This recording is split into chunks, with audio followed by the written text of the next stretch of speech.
Productivity software, application tools for teaching and learning, Kahoot, and quizzes.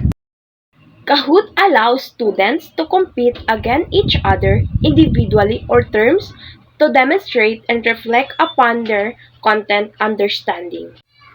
It is a tool that motivates and activates student learning because it can test their knowledge, reiterate important concepts, and help them retain information. The logo and Kahoot looks like. Dako naman tayo sa larawan na ito. Ang unang larawan ay ang Kahoot. Sa Kahoot, suitable lamang ito sa mga grade 6 to grade 12. So, host computer is used to display question.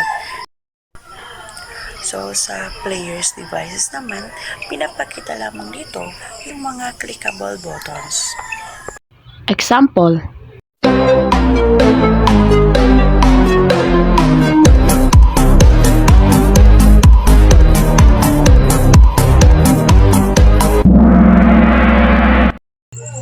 Quizzes. Its ability to make learning engaging and fun, as it provides a dynamic alternative to traditional teaching methods to briefly test a student's level of comprehension regarding course material, providing teachers with insights into student process and any existing knowledge gaps. The logo and quizzes looks like.